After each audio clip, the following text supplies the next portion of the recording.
AITA for refusing to rehire my sister after she nearly destroyed our medical practice? I, 47F, am a medical professional, and for the last 20 years I've worked in the family practice that my dad started 51 years ago. It's been my entire professional life. This practice isn't just where I work, it's where I grew up, where my patients became like family, and where I thought I would eventually carry on my dad's legacy. But right now, I feel like I'm trapped between honoring my family, protecting my patients, and saving my sanity. My dad opened the practice more than half a century ago. It was small in the beginning, just him, a nurse, and a receptionist. Over the decades, it grew into a solid, respected local practice. Patients stuck with us for generations. My dad became semi-retired about 8 years ago, and since then, I've been the one actually running the business side while also seeing patients, on average, 30 to 35 a day. When I joined 20 years ago, so did my younger sister, T, 44F. She didn't go into medicine, but took on the role of insurance and patient billing. At first, it made sense. She was family, she was trustworthy, and my dad liked keeping it in the family. For a long time, I didn't question her work. She handled billing, I handled patients, my dad kept an eye on everything. It worked. But about 10 years ago, T was diagnosed with multiple sclerosis. At first, her symptoms were manageable, fatigue, minor memory issues. But over time, she started struggling more. Her anxiety worsened. She would forget conversations we had. I covered for her because she was my sister, because she was sick, and because I didn't want to rock the boat.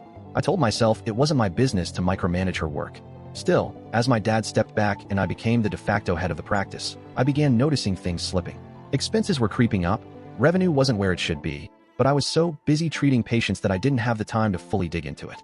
My dad always said, "Your sister is doing her best. Don't be too hard on her." And I listened, because he's my dad, because T was struggling, and because family loyalty has always been a core value in our house. In August of last year, I realized something was seriously wrong. Our revenue had dipped, but my patient load was steady. That didn't add up.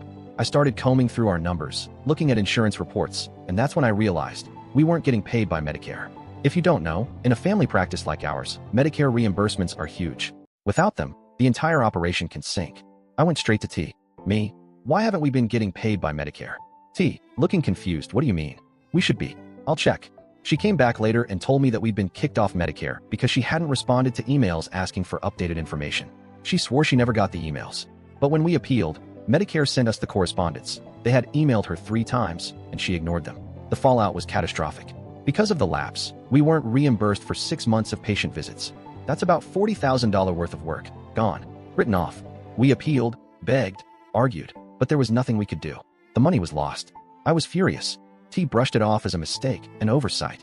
My dad defended her. She's sick. You can't expect her to handle everything perfectly. And I felt like I was the only one who understood the gravity of it.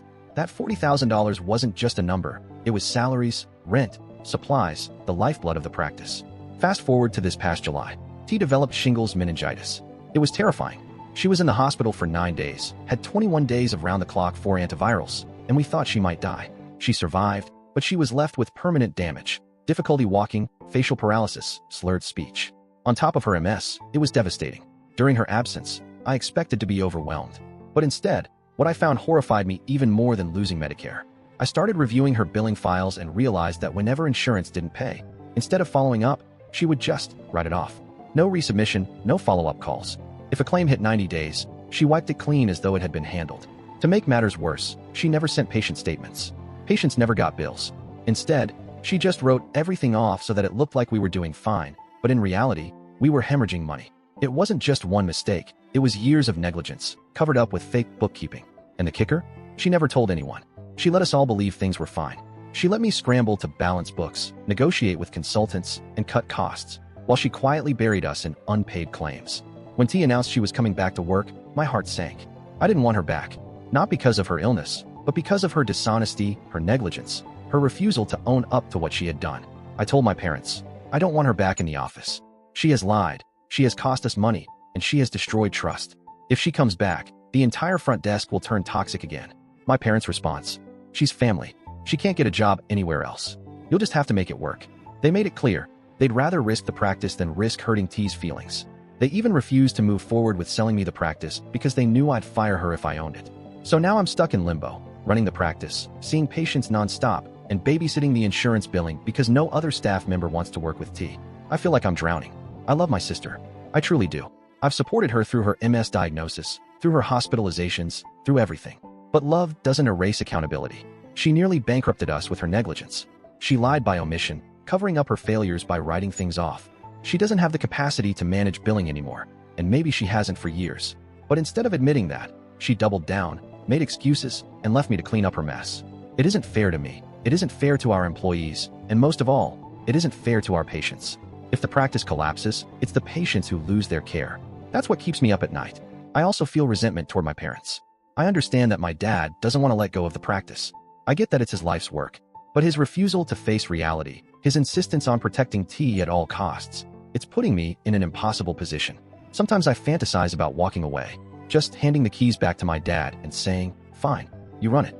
Either it'll collapse and I can buy it back cheap, or he'll sell it to someone else and I'll go join another practice, taking my patients with me. But the idea of abandoning my patients breaks my heart. Many of them have trusted me for decades. Some of them I've seen since they were children. I can't just vanish on them. The staff mostly agrees with me. One of our billing assistants flat out told me, "If T comes back, I'm leaving." I refuse to deal with her toxicity again. Another staffer said quietly, "We all know she shouldn't be here, but your parents are in denial. Friends outside the practice are more blunt. Why are you still there? You're killing yourself. Your parents are enabling her and taking you for granted. You need to protect yourself and your child first." But family is family, and in ours, loyalty trumps logic. My parents' view is, T has no other options, so we must keep her here. My view is, if she's destroying the practice, then she shouldn't be here. We have a family meeting scheduled this week. I plan to lay it all out. If T comes back, I'm done running the practice. My dad can come back in and take over.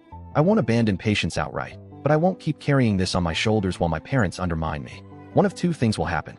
The practice collapses, and maybe I can buy it back at a discount. My dad finds a naive young doctor to sell it to, and I move on.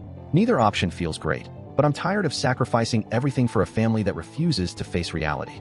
So, AITA for refusing to rehire my sister, knowing she's sick, knowing she can't get another job, but also knowing she has lied, neglected her duties, and nearly destroyed everything I've worked for. I love her, but I don't trust her.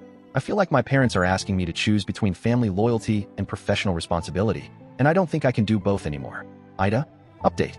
We had our family meeting. It went about as well as I expected, which is to say, not great.